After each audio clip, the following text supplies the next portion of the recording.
5, narcissistic abuse. Welcome. G'day, legends. How are you going? Speaking of legends, did you know in Spotify there are these stats where I can see where the listeners are from, and there's listeners from Latvia. Okay, when it comes to Latvia, apologies for being not very geographically educated, and I really wish I could afford to travel. I would love to see the whole world and little villages and little suburbs and little back streets of places all over the world, not just the touristy spots. Oh, I'd love it. But alas, I am here. When I hear Latvia, I remember I worked in a deli, end of year 12 and all through my university degree. And it was in a supermarket and we sold Latvian liverwurst. Now, I don't know if I'm assuming it was made here, not imported, and that was just the style of liverwurst. I don't know, but I loved it. And my friend and I, who worked together on Monday nights, would have the Liverwurst Appreciation Society, and we would say we have to hold a meeting, and holding a meeting just meant we'd go out the back and eat a little bit of liverwurst, and we'd say who's doing the minutes, and they would cut the liverwurst. Fun fact, good memories indeed. But on that note, I thought I would try and say something in Latvian to honour the fact that you're here listening to my Australian gibberish. I'm going to say this, and I wouldn't say don't laugh because you probably will. Paldies par klausīšanos. Okay, so I hope that sounded like Latvian for thank you for listening. If it didn't, I gave it a crack, and that's what it's all about. So let's get into it. So for you today, we have some narcissistic abuse. Well, I'm not giving you narcissistic abuse. I certainly hope not, because it's never a fun time. 0 out of 10, do not recommend. So it's more creepy, gross, awkward talk of these vile creatures who abuse women, children, and basically anyone around them, as long as it serves their ego. Speaking of, a person I knew, in keeping safety first and keeping identities hidden, I continue to say, a person I knew. You know what I mean when I say that. They had a side piece who they were using for sex. And because it wasn't an actual relationship, they didn't abuse them. They used them. They lied to them. They manipulated them. But they didn't get violent with them because they were serving what they wanted them to serve, and they had one purpose for them. And so that person never had that abuse. And that just came to me then when I was saying, oh, they abuse anyone around them as long as it serves them kind of thing. There will be people in their life that they don't abuse. Women they are engaging in certain activities with. But when it comes to a relationship where there's emotions, and in a relationship they believe they own you, there is nothing you can do to stop them being abusive. Just because they didn't abuse a casual sex partner doesn't mean that it's your fault that they abused you in a relationship. Relationships is where those true colours come out and the mask slips off, and yeah, creepy McCreepy. So love starting with the definition. And today's definition is brought to you by Medical News Today. And they say narcissistic abuse is a form of abuse stemming from narcissistic behaviours. It can be emotional, psychological, or physical. Narcissistic characteristics can include volatile behaviour, lack of empathy, and aggression. Narcissistic abuse may include gaslighting, constant criticism, humiliation, and coercion. People with narcissistic personality disorder display a pattern of behaviour that includes a need for admiration, aggression, and a lack of empathy. Having NPD does not mean a person will be abusive, but people who are abusive might demonstrate narcissistic characteristics. And that's what we discussed last episode. According to a 2020 study, I'm still reading their definition, by the way. That's why I sound like I'm reading. Fun fact. Narcissistic abuse may take many forms, including verbal, physical, passive-aggressive. Oh, I hate passive-aggressive. Or manipulative behaviours. The abuser may act this way due to a perceived challenge to their authority, that's power and control, or fear of abandonment. Narcissistic abuse can cause significant harm and can lead to long-term emotional and psychological damage. And there will be an upcoming episode about PTSD from domestic violence, which is very, very common. So I heard in that bit, I heard myself speaking. Funny that. The word coercion was in there. And speaking of coercion, it reminded me that on the news in the last year or two in Australia, there is one state that now has a law against coercive control in domestic violence. So people, offenders, can now be charged with coercive control in one state. Now, Australia has 7 states and 2 territories. So a territory is much like a state. So you can see there's 9 different places. And one of those so far, don't quote me, I haven't researched the laws of every state, nor am I going to. #LazyLife. But one definitely was on the news as bringing that law in, or about to bring the law in. Maybe it wasn't locked in, because to enforce this new law, the police need training to be able to understand what is coercive control and also identify which party is doing that. Side note, here goes the tangent train. Choo-choo, hop aboard. Do you know in our police academy, they don't do a course or any part on domestic violence the last time I spoke with police about that. They also said 70% of a uniformed police officer's job was domestic violence call-outs.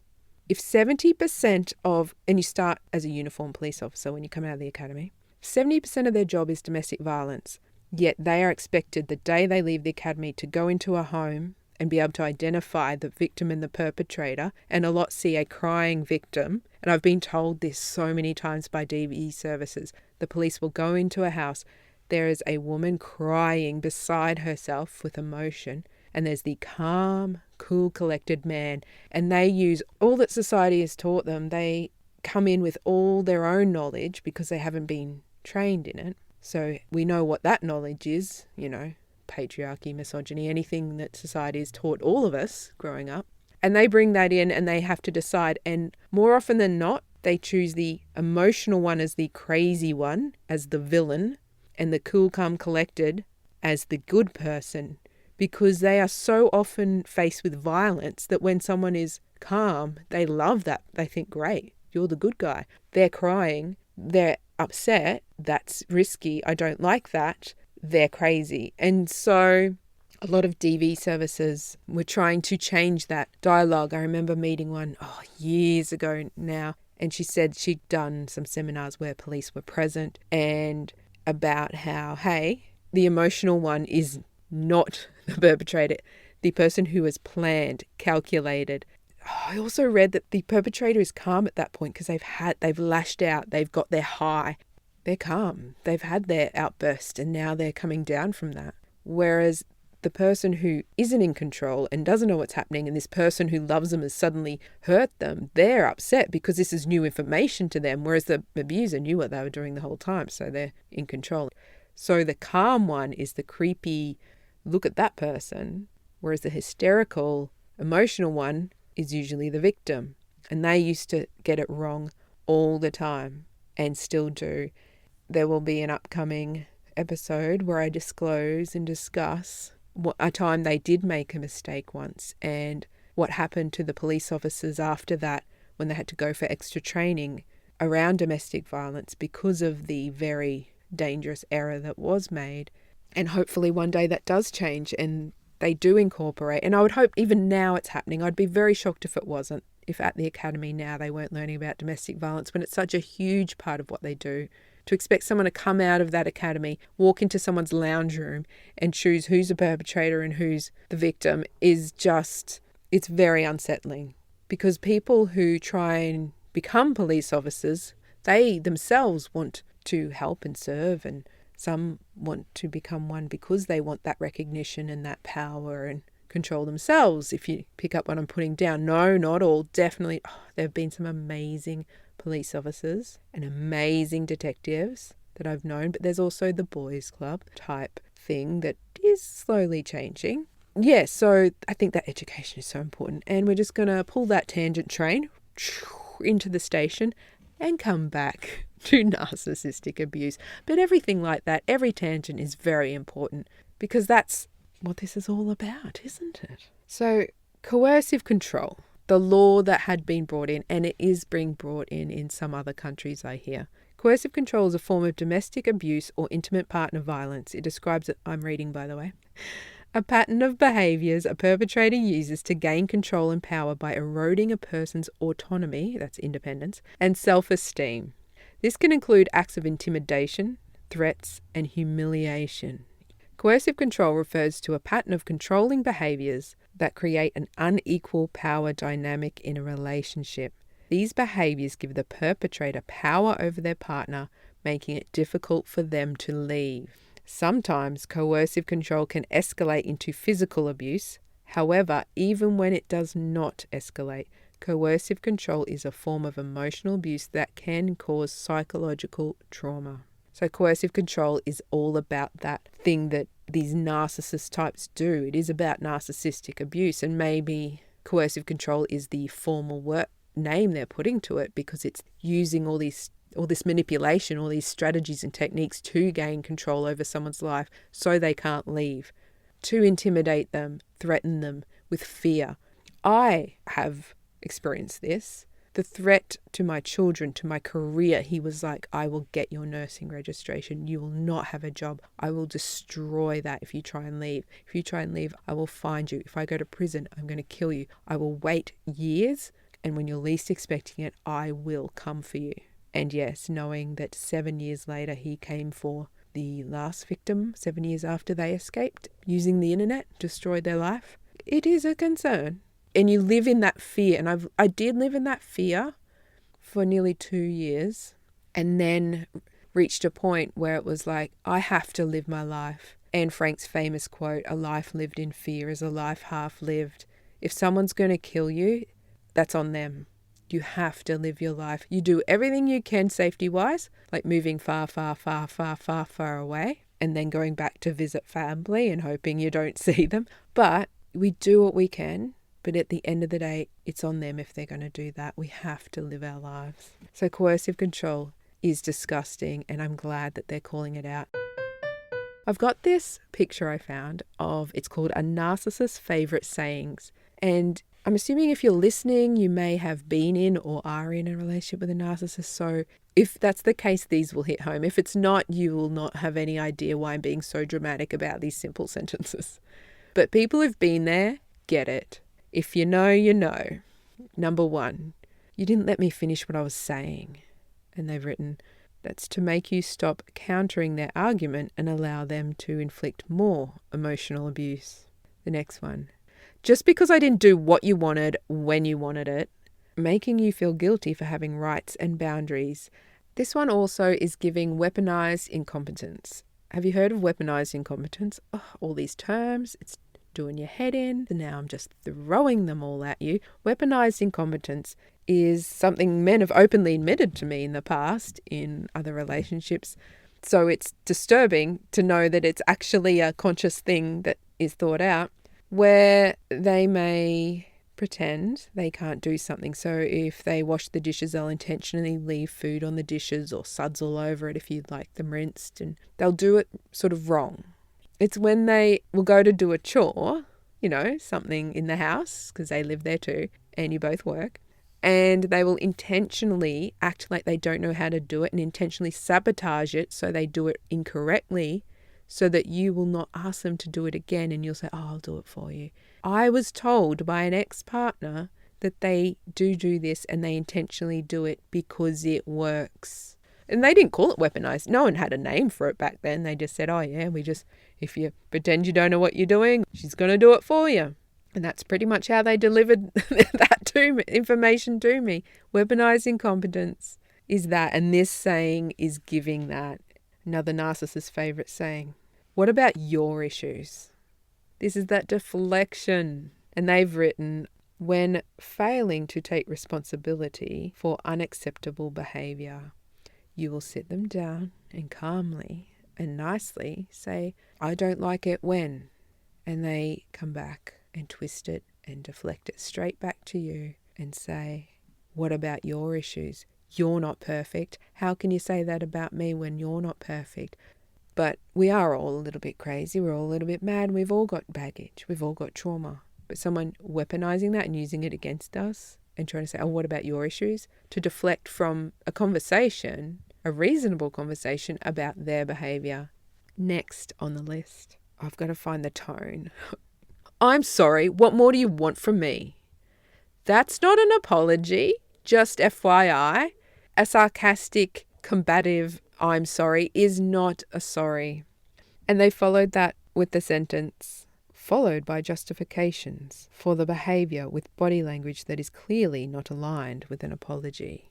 This is not an apology, and I used to fall for those things and think sorry meant sorry. Because for me, if I'm saying sorry, I mean it. So I only say it when I really mean it.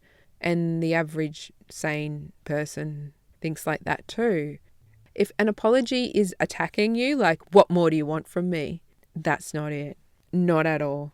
And there's another one I'm going to add in the middle here, in the middle of the list, that gets me every time. And I've heard it used in business and with colleagues and other things, not just narcissists in DV. And it's so condescending and it's so like victim blaming and I just don't like it. When people say, I'm sorry you feel that way. That is not an apology. It's someone who is not apologizing and they're also doing that passive aggressive thing. All right, next on the list is, I don't know what you're talking about. Oh, that classic. And they always say like, I don't know what you're talking about.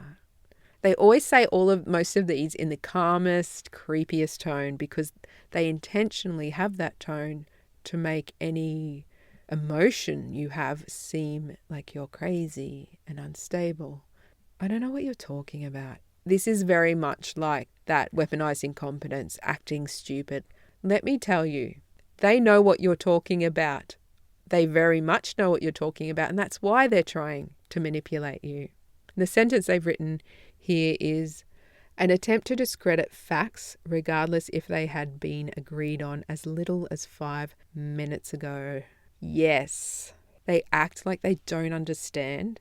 They act like they're stupid and don't understand just to make you re-explain or to put you down and act like you're talking gibberish, you're not making sense, you're incoherent. What's going on? Oh, that creepiness, the way they talk. Okay, next. Oh, you made me cheat on you.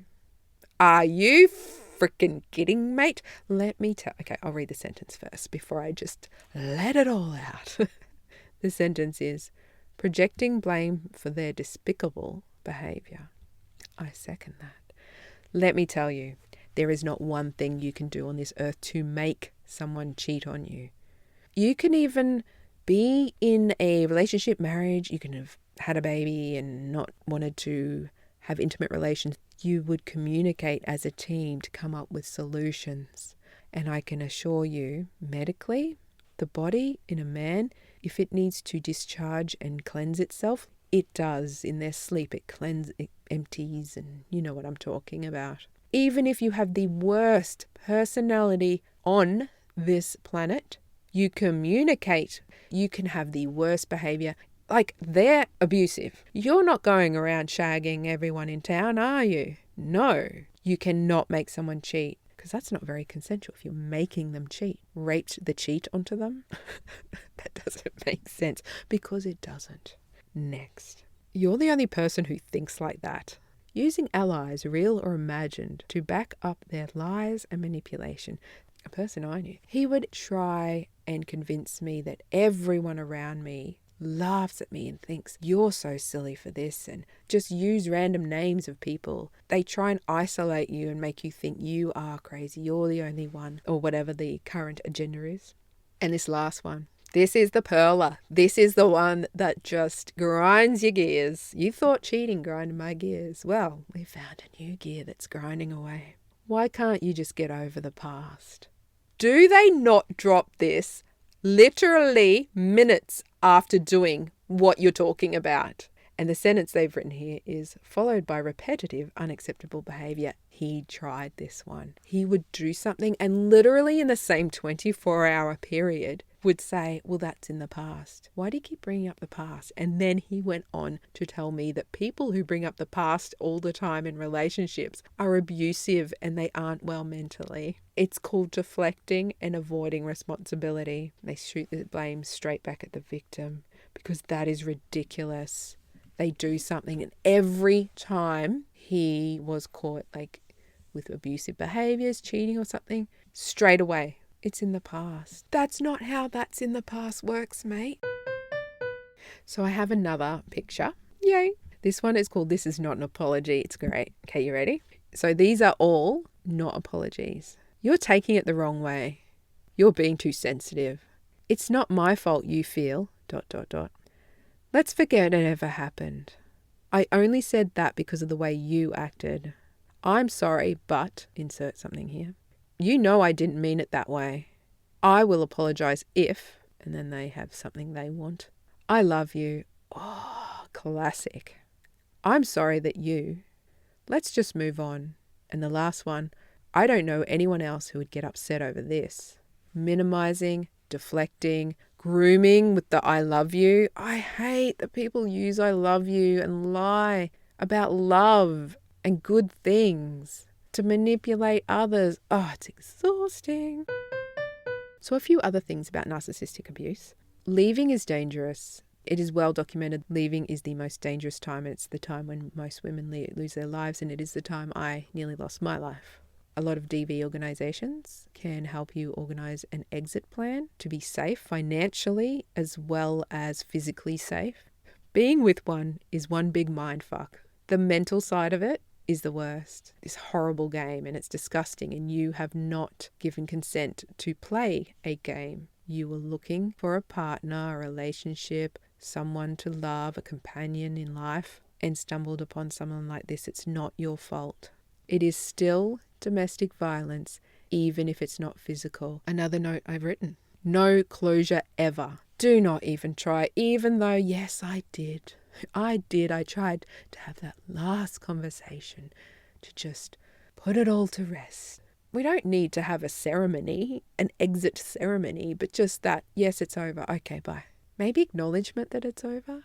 Do you know he literally said, a person I once knew, literally said, no, you can't leave the relationship. No, I won't let you. Either you're with me or you're dead. Why am I laughing? That's really fucked up.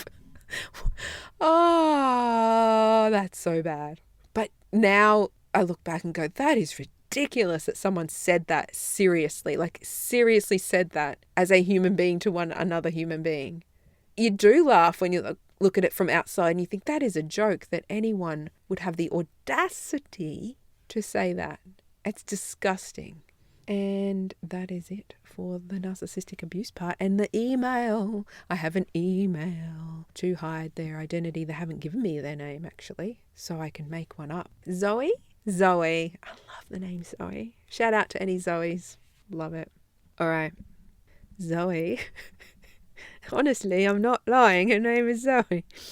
Zoe has emailed in and said, I've summarized, that she has a partner and he has been violent. She explained a lot of coercive control kind of things, and he did get physically violent, but just once. And he said sorry, and she feels guilty because he lost his brother last year to suicide. She doesn't want him to go down that same path. She doesn't want to rock the boat. She doesn't want to hurt him. She's asking, is it really that bad? She loves him so much and she can't live without him. That's to sum it all up. So, Zoe, the answer to this is, it sounds like trauma bond, which I'll be discussing in an upcoming episode. But trauma bond, I kind of briefly went into that in the first episode, how the neurochemicals are released, the lovey-dovey stuff, the grooming and love bombing and all that. And then they do bad, and we know, like, part of us is like, I got to get away from this person, but you are so in love with them, so addicted. Anyone who hasn't been through it cannot understand the logic of ever staying with anyone who hit you. So that's what this is kind of sounding like. It's when you have rose-coloured glasses literally stapled to your head. And the expression rose-coloured glasses, for anyone who's never heard that before, now that I know there's beautiful Latvians out there, you probably know it. But we have some weird sayings in Australia, so I'm just making sure. If you have rose-coloured glasses on, it means you just see someone through them, like as this amazing person. And if you take them off, you see them for what they really are. And trauma bond is like when you've got rose-coloured glasses as if he has stapled them to your head. And each day, without any contact and absolute silence between you, a staple starts getting loose. And once they start falling off, it starts peeling off and you start seeing them for who they really are. The brainwashing / gaslighting, because brainwashing and gaslighting is very similar kind of terms. It wears off the longer you are no contact. So while you have contact with someone, you're still going to have all those feelings because it's like drugs. It's feeding that. So this man has hit once, and he's also doing all the other types of abuse by the sounds. I mean, I don't know about all because there's financial, sexual, there's quite a few, but it sounds like there's definitely emotional abuse and coercive control, which is really hard. It is really hard. You love someone, you trust them. You've got in this relationship with this guy who seems really nice. Your friends and family seem to like him. Everything's going well. And it's so hard to then realize, wait, I don't listen to the words coming out of his mouth and I have to ignore those. And you have to override everything you've kind of learned about this person and try and see it from this other logic just to sort of get away from, it's just really creepy. Now, the risks of staying with him are, well, if they're unfaithful, it's STDs, and there's also violence, more violence. If he's already gone into physical violence once, it's a good indicator that things may get worse in the future. And the whole STDs if unfaithful thing, tangent train, hop aboard, let's go. Make it a quick one. Come on, let's go. Choo choo. So I found out when leaving this person, a person I knew once, and I ended up joining some groups on social media. They were saying, unless you go no contact, nothing's going to change. At first, I was like, no, that's not true. How can not talking change anything? Like, I can see what he's doing now. I know what's happening. How can that change anything? Little did I know they were all right. And it changes everything. You see clearly. And the other thing they'd say is every narcissist cheats. And I remember thinking, well, mine didn't. He was with me, around me 24/7. If he wasn't with me, he was texting me. But he was always in contact with me, smothering me. Like, there's no way he could. Oh, he did. You go to work, don't you? You don't work the exact same shifts at the exact same time. Also, if you ever set a boundary and say, could you leave? Or I don't like this behavior, or he's just abused you and you don't want to talk to him. That is one of the windows that they use. I do not believe that narcissists were all unfaithful, because I was saying, no, they always cheat. And if you don't think they've cheated, you just haven't found out. I read this and I was like, no, not him. Yes, he's abusive. Yes, he's violent. But there's no way. I later found out there's a way.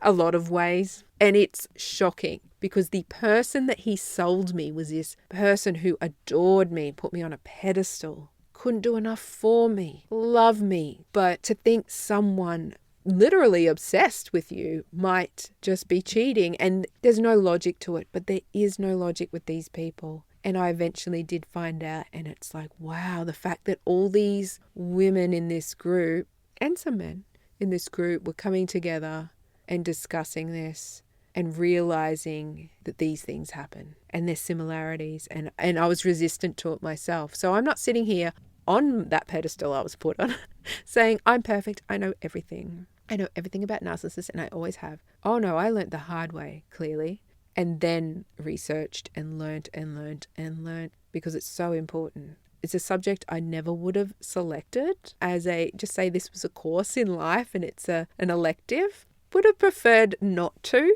have learnt this, but life happens. So I can empathize with you, Zoe. I can empathize that if you can't live without this guy, you say, well, you can, and you will live. You won't just live, you will live. There's a difference between live and live. The second one's more dramatic and it's better, okay? Trust me on that one.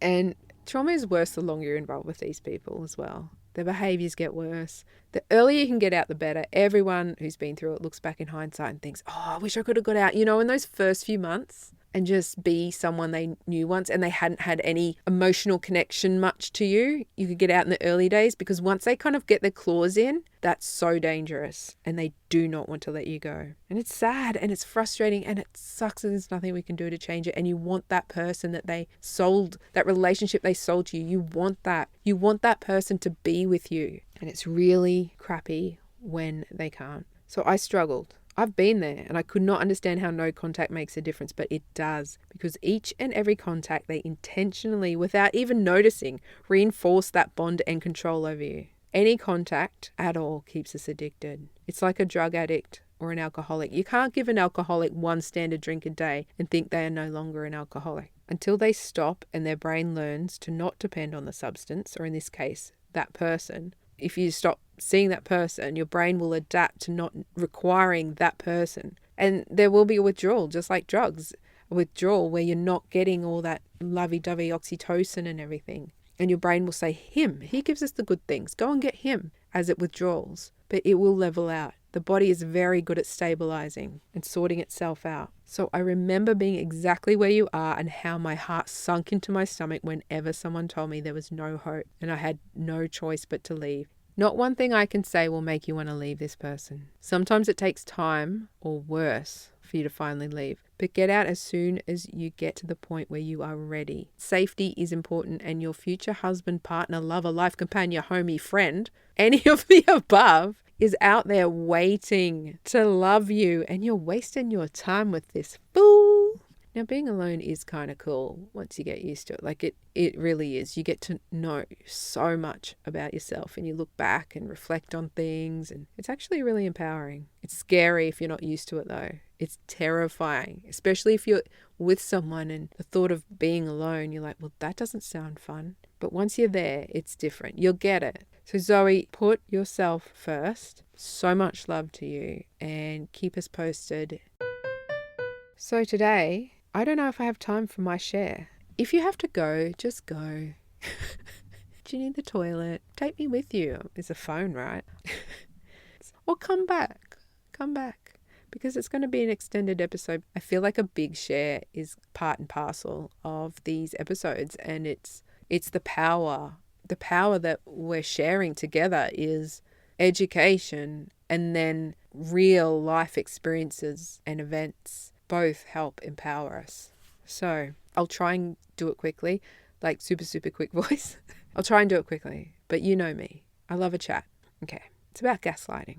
There were children involved, and I won't reveal when, where, or the sex of the children, and definitely not names of anyone. And I'll leave bits out to protect people.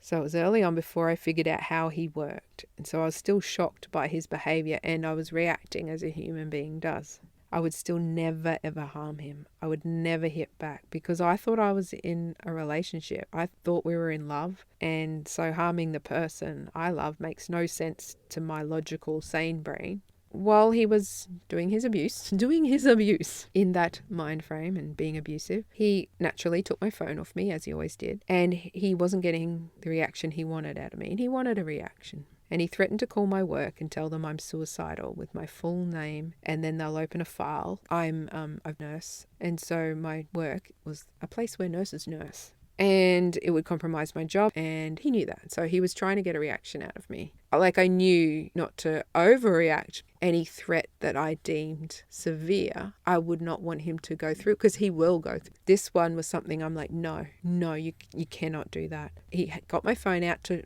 taunt me that he had it and told me he was going to do it, and he started walking down the stairs. So I tried to grab the phone, not him. I'm piggybacking. And he managed to convince a person who was there, HR, that I was randomly strangling him. And later, I don't think it was the same night. It was often at night he would switch into this evil thing. He was lying on the bed and he had my phone, and he made a threat again, and then was like, you can't get the phone off me, like his stupid little game. And so I, by this point, knew you do not touch him, but I was trying to touch the phone, not him. I was endeavoring to make zero contact with him. So he'd move the phone to the side and I'd try and grab the phone. Pretty much obviously making a point. I'm not touching you. I'm definitely just trying to see the phone and try and get it, because he'd already tried. By this time, I cottoned on that he was trying to manipulate people. And that same child, doors open, they came in and saw this. And he later told me, they saw you punching me in the head, repetitively punching me in the head. I'm like, what are you talking about? And he said, well, that's what and this is where they gloat, because they want a reaction from you. So they give away some things they've done to get a reaction. So this is much later. Oh, well, they've gone and told their counsellor at school they've been watching their dad get abused. And I'm like, what are you talking about? You're abusing me? What could they possibly say? He's like, the time that you were on top of me when I was lying down and you were repetitively punching me in the head. And I'm like, what? And I said, so you gaslit them to think that I was punching you when I was reaching for the phone. And this is the creepiest thing. Get this. It's so freaking creepy. He admitted it. Because in that moment, there were no phones. They'll only admit things. Everything they do, as you know, is for a certain reaction. And he said, well, if you repeat it enough times, they always believe they've seen it with their own eyes. And he said it in the most calm, creepy manner, in the most matter-of-fact way, where it was just, oh, yeah, if you repeat it enough, they always believe they've seen it with their own eyes. And it works. And then he said it always works on that. I won't say the sex of the child, but he referred to that, either her or him. It always works on them. And he said that's why he does that with that one, because it works. He openly admitted to gaslighting his child. And so he had also convinced them when I was trying to grab the phone that very early time that I was strangling him rather than trying to reach for the phone in a situation where he had threatened to destroy my reputation, destroy my job, my career, got the phone and intentionally set this whole thing up and then tried to convince them that I'm strangling him. And he said, you just repeat it over and over and over and they start believing they've seen it. And he said it so matter-of-factly with just this glimmer in his eye of, well, you're fucked. What are you going to do about that? And I later found out when it came to court proceedings, he was attempting to get any documentation from the school. So he pushed that child to go to school and said, you've got to tell the school council, you've got to tell them what's happening at home. Hi, future me here. We've got to stop meeting like this. I had to pop in because while listening to this, I got a memory and I want to share that as well as explain that that's what it's like because you're not dwelling on it all the time. You're moving on with your life. But while listening to it, I remembered when this child would get home from school, and there were a couple of occasions when this happened, he would say straight away, did you see the counsellor today? He'd say, did you talk about that thing you really needed to talk about? And she'd say, yeah. And he's like, good. And I remember this, like it just hit me while I was listening to the episode. And I was like, what the hell? And I remember that happening a couple of times. So I remember him pushing to go and tell, because he was saying, don't forget you got to see the counsellor today, like in the morning as well. Like I remember him pushing, because while I was listening to it, I was like, oh yeah, he pushed, but I wouldn't have known that. And then I just remembered getting out of the car and him saying that. And I remember him saying, you don't forget to see the counsellor tomorrow. And I remember that I said, I was concerned. I said, is everything okay? Do you want me to talk about anything? Is it any stuff you need me to help? Do you need me to help you get counselling outside the school? Because schools aren't really for, they don't have much capacity for ongoing counselling. Is everything all right? And he's like, no, this is something you really needed to talk to them about. And I said, okay, I'll respect that and not intrude. But, if he needs anything, come to, yeah, sure, no worries. Yeah, no, you're great and all this stuff. And in front of me, he was actively pushing to see the counsellor. And I'm oblivious and then asking if he did after he'd done it. And I am completely oblivious about what he's just done. And it is sick to think that's the effort they make and the lengths they go to. It's beyond comprehension. There's just no words for it. It's gross. Anyway, back to the very disturbing, traumatizing, horrible story. He was trying to get whatever they documented to use in court to say, hey, I'm not abusive. Look at this. And deflect and blame his victim. Can you believe the thinking in that? And this is why victims who come forward and say things like this, once they figure out what has actually happened, or in this case, he disclosed that in private. He'd never disclose that openly, that's for sure.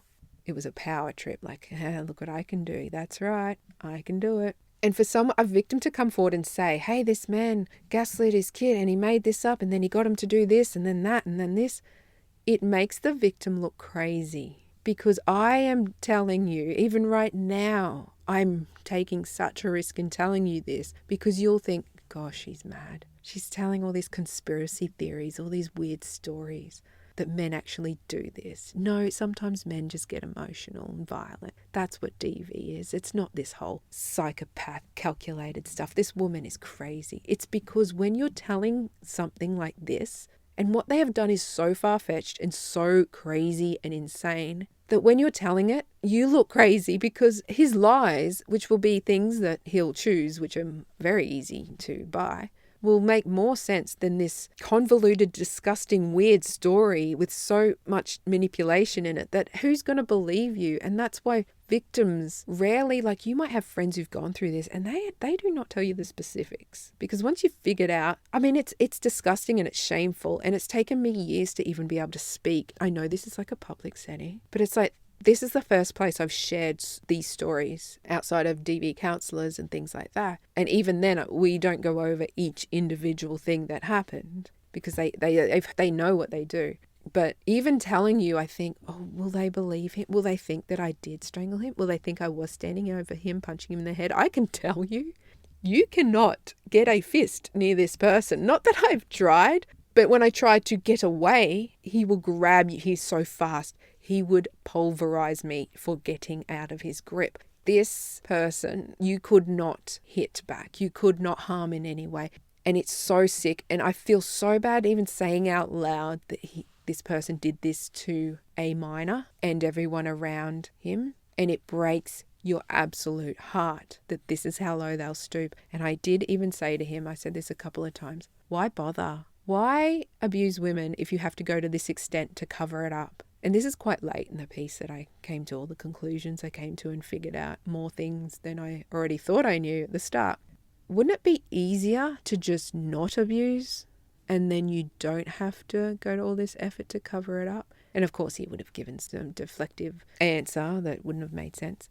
But I figured it out. This is an addiction for them. This is a compulsion for them. They thrive on the power and control. They thrive on that feeling they get when they abuse. So they can't stop abusing in an intimate relationship or around children or however they get that supply of control and power. They have to do it. They have to get that supply. They have to abuse. They think, you know what, it's worth it because these neurochemicals have got us in some trouble, haven't they? Because they're getting a kick. They're getting some good neurochemicals when they get what they want and they crave. They're getting that. And so now they want to and are addicted to doing this abuse. And so the payoff being all these little games and all these lies and manipulating everyone around them and gaslighting and having to repeat, you saw daddy getting punched in the head, didn't you? Over and over and over. It makes me physically sick and nearly emotional to think of these children. And then I couldn't help them. I helped a little bit in one respect, but I can't get into detail. If I could tell you so much more about the situation and about, mothers and what was going on there and everything, and you would be mortified at man and what was going on. But I really want to protect, even though his other victims, and these are people he convinced that I was bad and to hate me, I still see them as his victims as well and part of the damage he's done, and they don't deserve anything but love and safety and all good things. And it's heartbreaking. It's really, really heartbreaking. But yeah, so it's nothing a sane person like you and I would ever do. I mean, we're not all sane. We're all a little bit spicy and special, but you know what I mean. Not criminally insane like this.